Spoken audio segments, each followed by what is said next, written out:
Hello everyone, मैं Anita. Good afternoon, नमस्ते। कैसे हैं आप सब?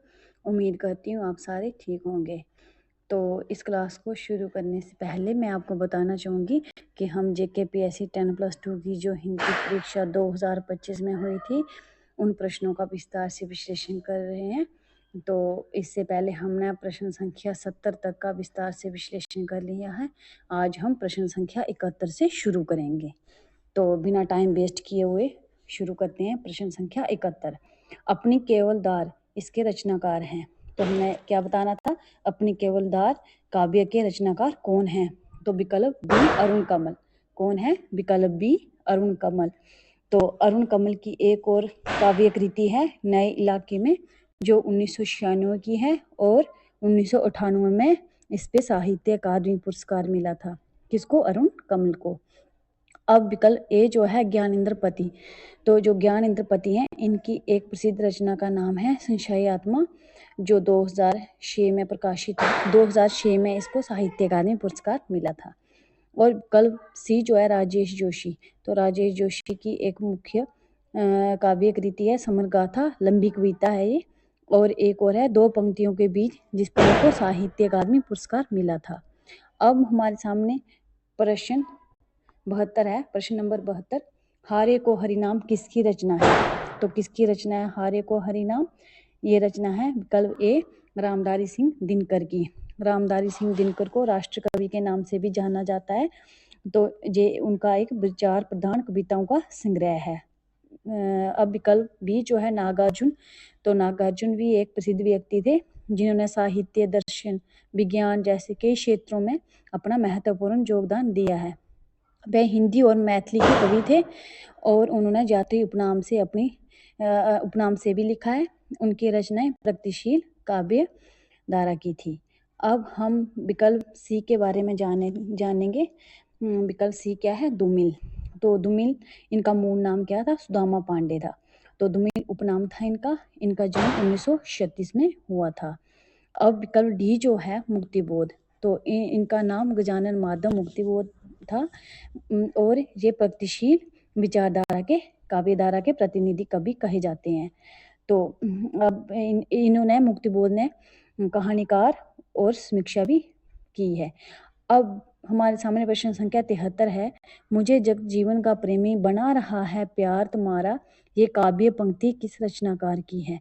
तो हमें बताना था ये किस रचनाकार की काव्य पंक्ति है। ये विकल्प बी त्रिलोचन की, जिनका जन्म 1917 में हुआ था और इन्होंने हिंदी में सानेट लिखने का काम सर्वप्रथम किया था। अब विकल्प ए जो है अगेय। तो अगेय का जन्म पहले 1911 में हुआ था। ये तार सप्तक के कवि थे। अब विकल्प सी जो है शमशेर बहादुर सिंह। तो शमशेर बहादुर सिंह का जन्म भी 1911 में हुआ था। ये दूसरे सप्तक के कवि कहे जाते हैं। अब विकल्प डी केदारनाथ सिंह। तो इनका जन्म 1932 में हुआ था। ये तीसरा सप्तक 1959 के कवि थे। और भी इन सब अगेय की, त्रिलोचन की, शमशेर बहादुर सिंह की बहुत काव्य कृतियाँ इन्होंने अपना मुख्य योगदान दिया है। अब हमारे सामने प्रश्न संख्या 74 है। निम्न में से कौन सम्मिलित नहीं है? तो इसमें असम्मिलित बताना था हमने। विकल्प ए कामायनी जयशंकर प्रसाद, विकल्प बी राम की शक्ति पूजा सूर्यकांत त्रिपाठी निराला, विकल्प सी पल्लव सुमित्रानंदन पंत, विकल्प डी वीणा महादेवी वर्मा। तो इसमें विकल्प डी जो है वो असम्मिलित है। तो ये किसकी है? महादेवी वर्मा की नहीं, तो ये सुमित्रानंदन पंत की है। इसका प्रकाशन वर्ष 1927 है। ये एक शायवादी कविता है। अब विकल्प ए कामायनी जयशंकर प्रसाद। तो ये सुमेलित है। कामायनी किसकी रचना है? जयशंकर प्रसाद की रचना है 1935 की। और विकल्प बी राम की शक्ति पूजा। तो ये भी किसकी रचना है? सूर्यकांत त्रिपाठी निराला की ही रचना है 1936 की। विकल्प सी पल्लव। तो पल्लव सुमित्रानंद पंत की रचना है और ये 1928 की है। अब प्रश्न संख्या 75 है। निम्न में से किस शब्द में यण संधि है? तो ये हमें संधि पूछी थी। विकल्प ए नयन, बी इत्यादि, विकल्प सी वागीश, विकल्प डी महात्मा। तो जो विकल्प बी है वो इत्यादि, इसमें कौन सी संधि है? यण संधि है। विकल्प ए नयन में कौन सी संधि है? अयादि संधि है। और विकल्प बी इत्यादि में यण संधि है। विकल्प सी बागीश। तो बागीश में कौन सी संधि है? ये व्यंजन संधि है। देखो बाक प्लस ईश से मिलकर बना है वागीश। विकल्प डी महात्मा, महा प्लस आत्मा। तो इसमें कौन सी संधि है? ये दीर्घ स्वर संधि है, महा प्लस आत्मा। तो इस कारण हमारा विकल्प बी जो है वो सही हो जाता है। इत्यादि में यन संधि है। अब हमारे सामने प्रश्न संख्या 76 है। निम्न में से गोश व्यंजन नहीं है। देखो ये प्रश्न में हमें विकल्प जो है वो गलत दिए थे। गोश व्यंजन नहीं है तो इसमें हमें क्या बताना था? अघोष बताना था। तो अघोष में कौन कौन से व्यंजन आते हैं? अघोष में कौन कौन से वर्ण होते हैं? जैसे क, विकल्प बी, विकल्प सी और विकल्प डी, ये तीनों जो हैं ये क्या है? ये तीनों ये अघोष हैं। पहले दो वर्ण जो होते हैं वो कौन कौन से होते हैं? अघोष होते हैं। और फिर तीसरा, चौथा और पांचवा वो कौन से होते हैं? वो घोष होते हैं। तो इस कारण जो ये जो विकल्प थे ये हमें गलत दिए गए थे। तो इसमें उत्तर कुंजी में जो उत्तर हमें बताया गया है वो विकल्प ए है, ग। तो ग जो है वो इसमें कौन सा व्यंजन है? घोष व्यंजन है, जबकि अघोष नहीं है। अब हमारे सामने प्रश्न संख्या 77 है। निम्नलिखित में से महाप्राण व्यंजन नहीं है। तो महाप्राण व्यंजन कौन सा नहीं है वो बताना था हमने। एक जो है वो कौन सा है? अल्पप्राण, अल्पप्राण बताना था। तो विकल्प जो ए है ख, ये भी महाप्राण है। विकल्प बी ग, ये क्या है? ये अल्पप्राण, ये अल्पप्राण है। विकल्प सी, ये भी कौन सा व्यंजन है? महाप्राण है। और विकल्प डी, ये भी महाप्राण। तो इसमें उत्तर कौन सा हो जाता है हमारा? विकल्प बी। अब हमारे सामने प्रश्न संख्या क्या है? 78। निम्न में से कौन गुण संधि का उदाहरण है? तो हमें कौन सा बताना था? गुण संधि बतानी थी। तो गुण संधि किसमें है? सुरेश। तो सुरेश का कैसे बनता है? सुर प्लस ईश। तो इसमें अ और ई को मिलाने से क्या बनता है? आई बनता है। तो इस कारण ये हमारी क्या हो जाती है? गुण संधि हो जाती है। विकल्प ए जो है वो सही है। अब हमारे सामने प्रश्न संख्या 69 है। दक्षिण भारत के आलवार संत किससे संबंधित हैं? तो हमने बताना था दक्षिण भारत के जो आलवार संत थे वो किससे थे? आलवार और शैव। तो विकल्प ए जो है वो वैष्णव भक्ति, विकल्प बी शैव भक्ति, विकल्प सी उपयुक्त दोनों, विकल्प डी उपयुक्त कोई नहीं। तो इसमें जो विकल्प ए है वैष्णव भक्ति से संबंधित है। तो ये भगवान विष्णु की भक्ति करते थे और ये तमिल कवि संत थे। और जो शैव भक्त थे तो आलवारों ने कृष्ण और राम दोनों की आराधना की है। और इनका आधार क्या है? इनका आधार वैष्णव भक्ति है। तो वैष्णव भक्ति के आधार ग्रंथ का नाम क्या था? भागवत महापुराण। क्या माना जाता है? वैष्णव भक्ति का आधार ग्रंथ भागवत महापुराण। तो जो शैव भक्त थे विकल्प बी, तो ये दक्षिण भारत में शैव भक्तों को नयनार कहा जाता था। तो जिनकी संख्या कितनी थी? 63 बताई जाती है। कितनी संख्या थी इनकी? 63 बनाई जाती है। और इनको नयनार के नाम से जाना जाता था। अब हमारे सामने प्रश्न संख्या 80 है। बौद्ध धर्म की वज्रयान शाखा से संबंधित है। तो बौद्ध धर्म की वज्रयान शाखा से कौन संबंधित है? विकल्प बी सिद्ध कवि। कौन थे? विकल्प बी सिद्ध कवि। देखो सिद्धों में सरहप्पा को हिंदी का प्रथम कवि भी माना जाता है। और इसमें जो सबसे पुराने जो थे वो किसको माना जाता है? सरहप्पा को। तो सबसे पुराने जो थे वो कौन थे? सरहप्पा। तो अब हमें सिद्धों ने क्या किया था? जनभाषा में साहित्य लिखा था। तो अब विकल्प जो ए है नाथ कवि, तो नाथ भी सिद्धों की परंपरा का विकसित रूप माना जाता है और उनका संबंध आदिकालीन काव्य धारा से था। अब हमारे सामने प्रश्न संख्या 80 का विकल्प सी है रासो कवि। तो रासो कवि को शुक्ल ने क्या किसके अंदर रखा है? वीरगाथात्मक काल के अंतर्गत रखा है। इसको रासो साहित्य का विवरण वीरगाथात्मक काल के अंतर्गत रखा है। किसने? आचार्य शुक्ल ने। अब हमारे सामने विकल्प डी है सूफी काव्य, सूफी कवि। तो सूफी कवि को प्रेम मार्ग की शाखा का कवि भी कहा जाता है। जैसे चंदायन, बहुत सारी रचनाएं जो सूफी काव्य की हुई थी तो ये अवधी भाषा में लिखी थी। मृगावती, मधुमालती, मंजन, अनुराग बंसरी, इस तरह की जो रचनाएं थी ये प्रेम मार्ग की शाखा के कवि ने लिखी थी, इसलिए इनको सूफी कवि कहा जाता है। अब प्रश्न संख्या 81 है, संदेह राशिक किसकी रचना है? तो संदेह राशिक किसकी रचना है? अब्दुल रहमान की। और इसको कब से कब तक का माना जाता है? 12वीं शताब्दी का उत्तरार्ध और 13वीं शताब्दी का आरंभ इसका माना जाता है। और संदेह राशिक किसका ग्रंथ है? अब्दुल रहमान का। इसको पहला धर्मेतर रास ग्रंथ भी मानते हैं, मतलब धर्मेतर मतलब धर्म से इतर हो गए, धर्म से परे हो गए। इसको लिखा था किसने? अब्दुल रहमान ने। तो अब भी हमारे सामने विकल्प बी जो है मेरुतंग। तो मेरुतंग की ये भी एक जैन आचार्य थे। इन्होंने प्रबंध चिंतामणि नामक ग्रंथ की रचना की थी 1361 में। अब विकल्प सी जो है धनपाल। तो धनपाल कौन थे? ये तीसरे प्रमुख कवि थे। धनपाल 10वीं शताब्दी के जैन अपभ्रंश के तीसरे प्रमुख कवि धनपाल ने 10वीं शताब्दी में किस ग्रंथ की रचना की थी? भविष्यत कहा की। अब कब डी जो है हेमचंद्र। तो ये हेमचंद्र कौन थे?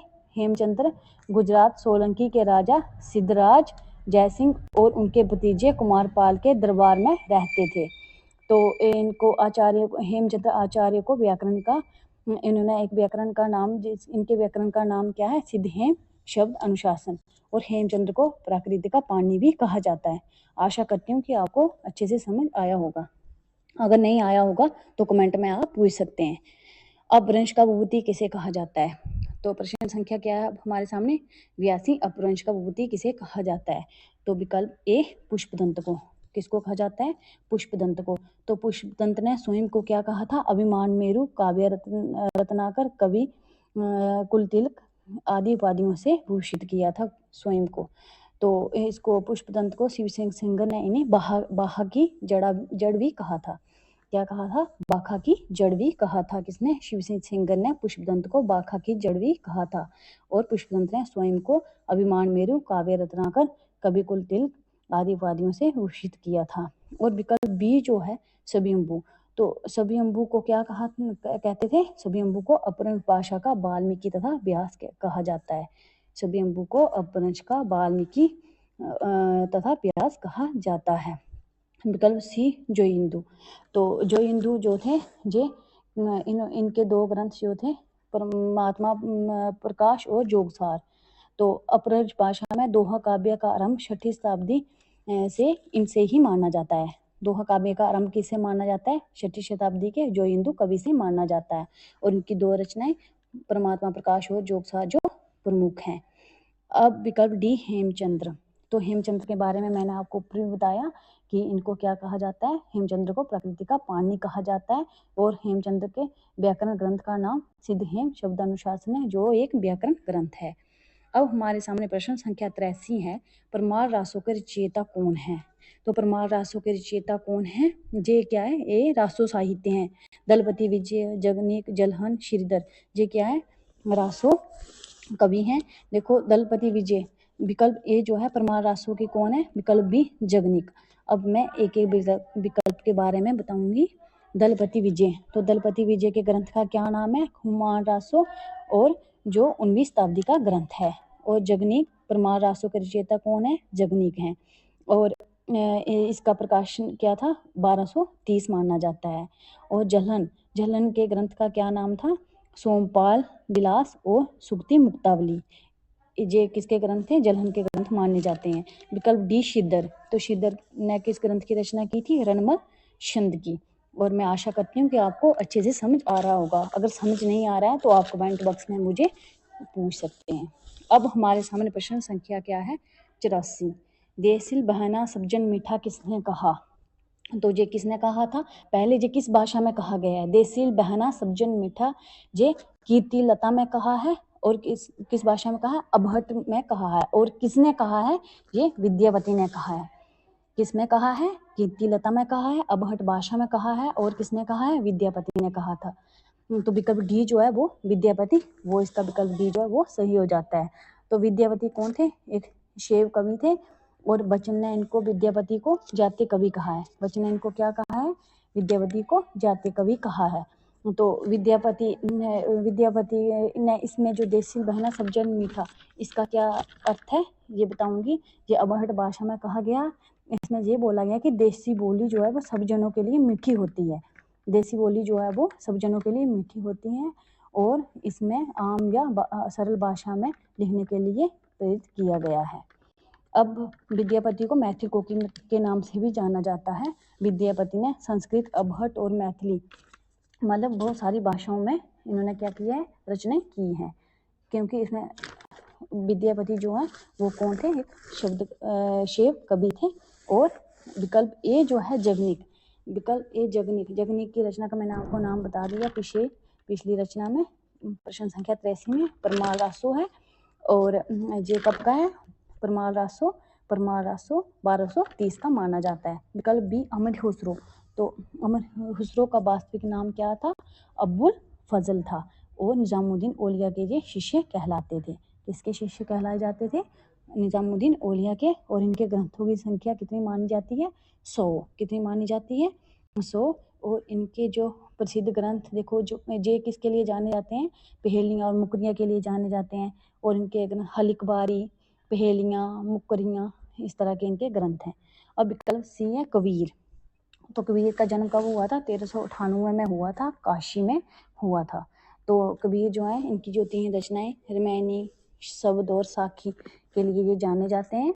तो इनका जन्म कब हुआ था, 1398 में। तो इनके गुरु के रामानंद को मानते हैं और कुछ शेख तकी मीर को मानते हैं। तो इन्होंने भी हिंदी साहित्य में अपना बहुत बड़ा योगदान दिया है। अब हमारे सामने विकल्प डी जो है विद्यापति, तो विद्यापति के बारे में आपको बता दिया विस्तार से। अब प्रश्न संख्या 85 है, हिंदू मग पर पाँव न राखो, काजो बहुते हिंदी बाको, किस कवि की काव्य पंक्ति है। तो ये किस कवि की काव्य पंक्ति है, विकल्प ए नूर मोहम्मद की। तो नूर मोहम्मद ने ये किस रचना में कही थी, अनुराग बंसरी में।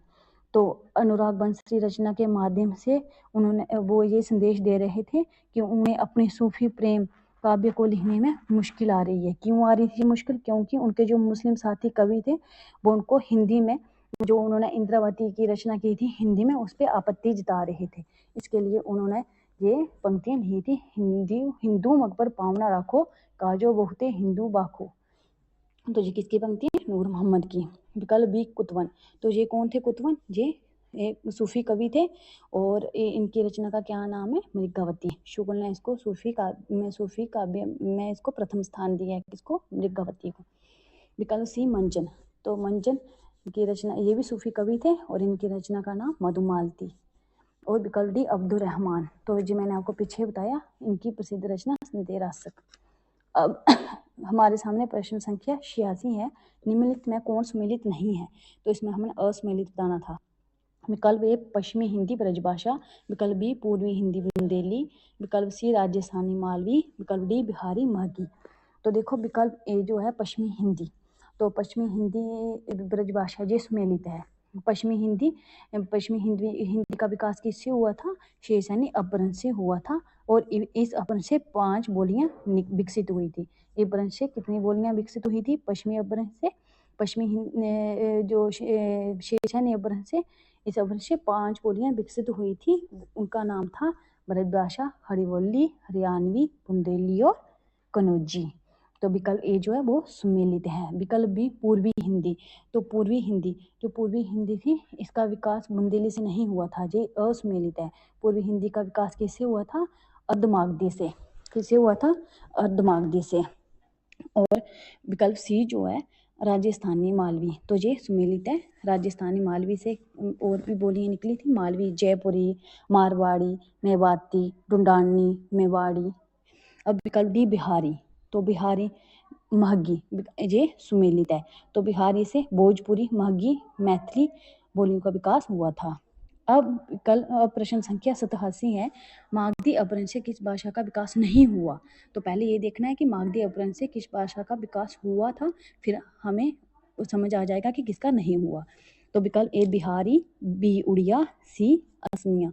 तो इसमें जो बिहारी, उड़िया और असमिया, इन तीनों का किससे विकास हुआ है, मागधी अपभ्रंश से। और जो डी है ये, इसका विकास मागधी अपभ्रंश से नहीं हुआ, इसका विकास किससे हुआ है, हस अपभ्रंश से। किससे हुआ है, हस अपभ्रंश से पहाड़ी का विकास हुआ है।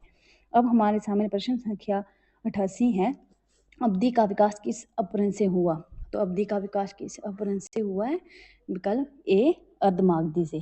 विकल्प ए अर्धमागधी से।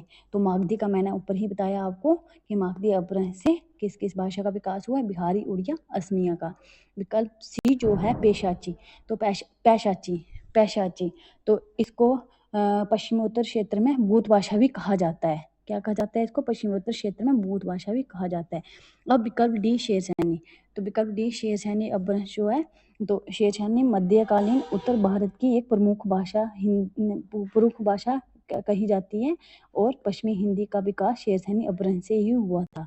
इस अपभ्रंश से 5 बोलियों का विकास हुआ था। वो कौन कौन सी बोली हैं मैंने आपको पहले ही बताई, ब्रजभाषा, खड़ी बोली, हरियाणवी, कन्नौजी और बुंदेली। आशा करती हूँ आपको अच्छे से समझ आ रहा होगा। अब प्रश्न संख्या हमारे सामने 99 है, हिंदी में कार्य के कितने वेद होते हैं? तो आपने बताना है कि हिंदी में कार्य के कितने वेद होते हैं। तो विकल्प सी जो है 8 वो सही है। विकल्प सी जो है वो 8 सही है। हिंदी में कार्य के कितने वेद हैं? 8। कौन कौन से हैं? कर्ता, कर्म, करण, संप्रदान, अपादान कारक, संबंध कारक, अधिकरण कारक, संबोधन कारक। अब हमारे सामने प्रश्न संख्या 90 है, निम्नलिखित में कौन समास सुमेलित नहीं है? तो हमने क्या बताना था समास के बारे में। पहले समास होता क्या है? संक्षेप करना या संक्षेपीकरण करना, मीन्स उसको जोड़ के बनाना। तो इसमें क्या है? विकल्प ए तत्पुरुष। तत्पुरुष क्या है? तत्पुरुष समास क्या होता है? तत्पुरुष में जो उत्तर पद क्या होता है? प्रधान होता है और पूर्व पद गौण होता है। तो ये हमारा विकल्प ए जो है वो सही है, राजपुत्र। इसमें उत्तर पद क्या है? प्रधान है और पूर्व पद गौण है। विकल्प बी अव्ययभाव समास। तो अव्ययभाव समास क्या होता है? जिसका पहला पद क्या होता है? प्रधान होता है और दूसरा पद गौण होता है, उसको क्या बोलते हैं? अव्ययभाव समास बोलते हैं या अविकारी बोलते हैं। ये भी सुमेलित है। अब विकल्प सी द्विगु। तो द्विगु में क्या होता है कि इसमें जो पहला पद होता है वो संख्यावाचक होता है, मतलब संख्या में आए, जैसे 7 में सप्ताह आ गया, चौ में चौमासा आ गया। तो ऐसे करके ये क्या होते हैं? ये जो द्विगु होते हैं इनका पहला पद संख्यावाचक होता है। तो ये चौमासा जो है ये संख्यावाचक आ रहा है, इसका पहला पद चौ, तो इसके कारण ये कौन सा समास हो जाता है? द्विगु। अब द्वंद्व समास क्या होता है? डी, जे असुमेलित है। देखो नीलकंठ द्वंद्व समास में नहीं आ रहा। नीलकंठ किस में आ रहा है? बहुब्रीहि में आ रहा है। तो जो द्वंद्व समास होता है ये क्या होता है? जिसमें क्या होते हैं? दोनों पद प्रधान होते हैं। द्वंद्व समास में क्या होता है? दोनों पद प्रधान होते हैं, जैसे माता पिता, खान पान। तो डी जो है द्वंद्व जो है, जो नीलकंठ, ये क्या है? असुमेलित है। नीलकंठ किसका उदाहरण है? ये किसका उदाहरण है? नीलकंठ बहुव्रीहि समास का। तो बहुव्रीहि समास क्या होता है? दोनों पद के अतिरिक्त अन्य पद प्रदान हो जाता है इसमें। दोनों पद के अतिरिक्त अन्य पद प्रदान हो जाता है, जैसे नीलकंठ किसको बोला जाता है? महादेव को बोला जाता है। तो इसमें अन्य पद प्रदान हो गया। दशानन, चक्रपाणी विष्णु को बोला जाता है। लंबोदर गणेश को बोला जाता है। मतलब ये बहुव्रीहि समास के उदाहरण बता रही हूँ। अब हमारे सामने प्रश्न संख्या 91 है, निम्नलिखित में से कौन तत्सम तत्भव सुमेलित नहीं है? इसमें बताना था तत्सम और तत्भव। तो हमने देखना था अक्षी, ये किसका, ये कौन सा शब्द है? अक्षी, ये तत्सम है और इसमें आंख जो है तत्भव है, तो ये सुमेलित हो गया। विकल्प बी आमलक और आम। देखो आमलक और आम, तो आम जो है ये कौन सा है? तत्भव है, लेकिन तत्सम में आम को क्या कहते हैं? आम्र, इसलिए ये असुमेलित हो जाता है। अब विकल्प सी कर्ण और कान, ये सही है। कान क्या है? तत्भव है और इसका तत्सम क्या है? करण। विकल्प डी कपाट किवाड़, तो कपाट और किवाड़, तो इसमें तत्भव क्या है? किवाड़ और कपाट जो है तत्सम, ये भी सुमेलित है। तो इस कारण हमारा विकल्प बी जो है तो वो सही हो जाता है। अब प्रश्न संख्या 92 है, उर्दू शब्द किस भाषा का है? तो उर्दू शब्द हमने बताना था किस भाषा का है? विकल्प सी तुर्की का। अब हमारे सामने प्रश्न संख्या 93 है, वैज्ञानिक एवं तकनीकी शब्दावली आयोग की स्थापना कब हुई? तो इसकी स्थापना कब हुई थी? 1961 में। अब हमारे सामने प्रश्न संख्या 94 है, संविधान की 8वीं अनुसूची के अंतर्गत निम्न में से किस भाषा को मान्यता प्राप्त नहीं है? तो इसमें हमने बताना था कि संविधान की 8वीं अनुसूची के अंतर्गत निम्न में से किस भाषा को मान्यता प्राप्त नहीं है? आगे से कट गए लेकिन मैं बोल रही हूँ कि नहीं है लिखा है। तो इसमें विकल्प सी जो है भोजपुरी को मान्यता प्राप्त नहीं हुई थी। देखो, भारतीय संविधान के भाग 17 में और अनुच्छेद 343 से 351 तक राजभाषा का संविधान में क्या किया है, प्रावधान किया गया है। और उसमें कितने जो है 8वीं सूची में 22 भाषाओं को मान्यता प्राप्त हुई है। तो ये आपको समझ आ गया होगा। तो 22 भाषा कौन कौन सी हैं, वो जो पहले मूल जो भाषाएं थी संविधान में वो कितनी थी, 14 भाषाएं थी। मूल संविधान में कितनी भाषाएं थी, 14 भाषाएं थी। फिर 21वें संशोधन में फिर क्या किया था, सिंधी को भी जोड़ा था। 21 में फिर पहले जो मूल जो 22 भाषाएं वो कौन कौन से, उनके नाम बता रही हूँ। देखो, पहले असमिया, बंगला, बोडो, डोगरी, गुजराती, हिंदी, कन्नड़, कश्मीरी, कोंकणी, मैथिली, मलयालम, मणिपुरी, मराठी, नेपाली, उड़िया, पंजाबी, संस्कृत, संथाली, सिंधी, तमिल, तेलुगु और उर्दू। ये 22 भाषाएं हैं जिनको संविधान में प्रावधान किया गया था और 8वीं अनुसूची में उनको 22 भाषाओं को शामिल किया गया था। तो अब जो मूल 14 पहले जो थी, मूल कितनी थी, 14 थी। फिर एक और जोड़ी, फिर 3 जोड़ी, फिर 4 जोड़ी। अब देखते हैं 1 कब जोड़ी, फिर 3 कब जोड़ी, फिर 4 कब जोड़ी। मूल संविधान में 14 भाषाएं थी। संविधान के 21वें संशोधन में अधिनियम 1967 के द्वारा सिंधी के जोड़े जाने पर संख्या कितनी हुई, 15 हो गई। पहले कितनी थी, 14 थी मूल में, फिर 15 हो गई। फिर 71वें संशोधन अधिनियम 1992 में फिर 3 जोड़ी, कोंकणी, नेपाली और मणिपुरी। फिर संख्या कितनी होगी, फिर संख्या कितनी होगी, 18 होगी। संख्या कितनी होगी, 18 होगी। फिर उसके बाद क्या किया, फिर 92वें संशोधन में अधिनियम कितना था, अधिनियम 2003 में फिर 4 भाषाएं जोड़ी, बोडो, डोगरी, मैथिली और संथाली। फिर संख्या कितनी होगी, फिर संख्या 22 होगी। इनको सम्मिलित करके फिर संख्या कितनी, 22 होगी। तो मूल संविधान में कितनी थी, 14 थी। फिर और कितनी जोड़ी और 8 और जोड़ के 22 कर दी। तो अब हमारे मूल संविधान में भाग 17 के अनुच्छेद 343 से 351 तक जो राष्ट्रभाषा का संविधान में प्रावधान दिया गया है, 8वीं अनुसूची में कितनी भाषाएं हैं, 22 भाषाएं हैं। आशा करती हूँ आपको अच्छे से समझ आया होगा। निम्नलिखित, अब प्रश्न संख्या 95 है, निम्नलिखित में से कौन संयुक्त व्यंजन नहीं है। तो संयुक्त व्यंजन क्या होते हैं, जो दो वर्णों से मिलके बनते हैं, उनको क्या बोलते हैं, संयुक्त व्यंजन। देखो, विकल्प ए जो है श, विकल्प बी ग, विकल्प सी श और विकल्प डी श्र। अब हम देखते हैं कि इसमें कौन सा संयुक्त व्यंजन नहीं है। वो विकल्प सी श नहीं है, क्योंकि ये 2 वर्णों के मेल से नहीं बना है। विकल्प ए जो है श, वो किस से बना है, क प्लस श से। और विकल्प बी जो है ज्ञ, तो ज्ञ किस से बना है, ज प्लस न्य से। और विकल्प सी जो है ये संयुक्त व्यंजन नहीं है। विकल्प डी जो है ये क्या है, श्र जो है ये किस से बना है, श प्लस र से। तो इसलिए हमारा विकल्प बी जो है वो सही हो जाता है, संयुक्त व्यंजन नहीं है। अब हमारे सामने प्रश्न संख्या 96 है, निम्नलिखित में से कौन अर्धस्वर है। इसने बताना था अर्धस्वर है। तो अर्धस्वर क्या होते हैं, अर्धस्वर इनका उच्चारण स्वर और व्यंजन के बीच होता है। इनका उच्चारण किसके बीच में होता है, स्वर और व्यंजन के बीच होता है, इसलिए इन्हें अर्धस्वर कहते हैं। तो वो हिंदी में कौन कौन से हैं, य और ब क्या है, अर्धस्वर है। अब प्रश्न संख्या 97 है, निम्नलिखित में कौन सर्वनाम का वेद नहीं है। तो इसमें हमने सर्वनाम का वेद बताना था, कौन सा नहीं है। 3 जो है वो सर्वनाम के वेद हैं, 1 जो है वो नहीं है। तो पहले हमें ये पता होना चाहिए कि सर्वनाम के कितने वेद हैं, 6 वेद हैं। कौन कौन से, ए पुरुषवाचक, बी भी है निश्चयवाचक और डी भी है प्रश्नवाचक। और जो 3 बचते हैं वो कौन कौन से हैं, निजवाचक, अनिश्चयवाचक और संबंधवाचक। तो सारे कितने हुए, 6। देखो, पुरुषवाचक, निश्चयवाचक, अनिश्चयवाचक, प्रश्नवाचक और संबंधवाचक, निजवाचक। अब हमारे सामने प्रश्न संख्या 98 है, पीपर पात सरिस मंडोला इस काव्य पंक्ति में कौन सा अलंकार है। तो हमने क्या बताना था, इसमें कौन सा अलंकार है। तो विकल्प ए जो है उत्प्रेक्षा अलंकार, विकल्प बी उपमा अलंकार, विकल्प सी रूपक अलंकार, विकल्प डी यमक अलंकार। तो इसमें कौन सा अलंकार है, विकल्प बी उपमा अलंकार।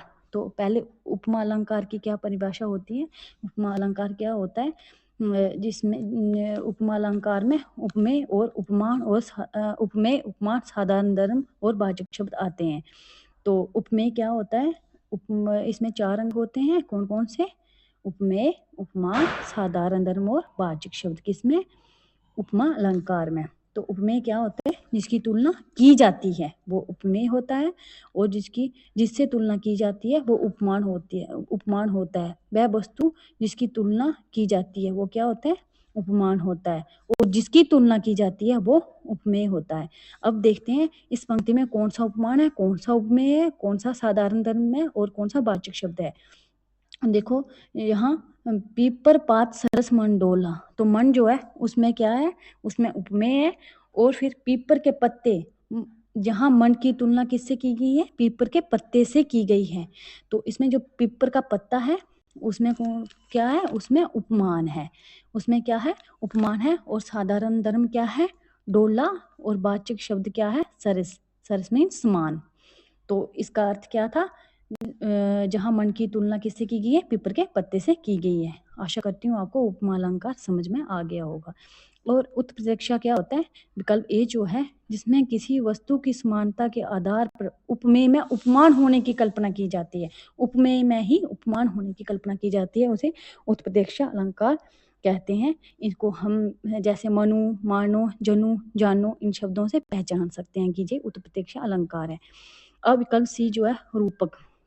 तो रूपक अलंकार क्या होता है? जहाँ उपमेय होता है जिसकी तुलना की जा रही है उपमान से। किससे? उपमान जिससे तुलना की जा रही है, तो उसको क्या बोलते हैं? रूपक अलंकार बोलते हैं। और यमक अलंकार कौन सा होता है? जहाँ एक ही शब्द एक से अधिक बार प्रयोग होता है और हर बार उसका जो अर्थ होता है वो क्या होता है? अलग होता है। क्या होता है यमक अलंकार? जहाँ एक ही शब्द एक से अधिक बार प्रयोग होता है और हर बार उसका अर्थ जो है वो अलग होता है, उसे यमक अलंकार कहते हैं। और रूपक, यहाँ उपमेय जिसकी तुलना की जा रही है, उपमान जिससे तुलना की जा रही है। ठीक है, उपमेय क्या होता है? जिसकी तुलना की जा रही है, और उपमान क्या होता है? जिसकी तुलना की जा रही है, उसे रूपक अलंकार कहते हैं। अब हमारे सामने प्रश्न संख्या 99 है। विद्यापति पदावली की भाषा क्या है? तो विद्यापति के बारे में मैंने आपको पहले ही बताया कि ये मैथिली कोकिल के नाम से जाने जाते हैं। इन्होंने संस्कृत, अबहट और मैथिली सहित कई भाषाओं में रचनाएं की हैं। और इनके जो विद्यापति पदावली जो है वो किस भाषा में? मैथिली भाषा में। और इन्होंने अबहट भाषा में भी लिखा है। मैंने पीछे भी बताया था आपको कि कीर्तिलता को इन्होंने किस भाषा में लिखा है? अबहट भाषा में लिखा है। अब प्रश्न संख्या 100 जो है, छंदों का अजायब घर किसे कहा जाता है? तो छंदों का अजायब घर किसे कहा जाता है? पृथ्वीराज रासो को। क्यों कहा जाता है? क्योंकि इसमें बहुत सारे छंदों का प्रयोग हुआ है। तो पहले शिव सिंह सेंगर ने कहा था, फिर पृथ्वीराज रासो ने शिव सिंह सेंगर से लिया था। तो उन्होंने भी आचार्य शुक्ल ने कहा है छंदों का अजायब घर किसे? पृथ्वीराज रासो को, क्योंकि इसमें बहुत सारे छंदों का प्रयोग हुआ है। तो ये थे हमारे JKPSC 10+2 की जो हिंदी परीक्षा हुई थी 2025 में, उन प्रश्नों का विस्तार से विश्लेषण। तो मैंने पहले छोटी छोटी वीडियोस में, छोटी छोटी क्लासेस में बताया हुआ है 10-10 प्रश्न करके, तो आप उनको आराम से देख सकते हो। तो छोटी छोटी वीडियोस हैं वो। आज ये लास्ट वीडियो थी, तो मैं आपको बताना चाहूँगी कि हमने इसमें पूरा विश्लेषण कर लिया है। प्रश्न संख्या 100 तक का विस्तार से विश्लेषण किया है।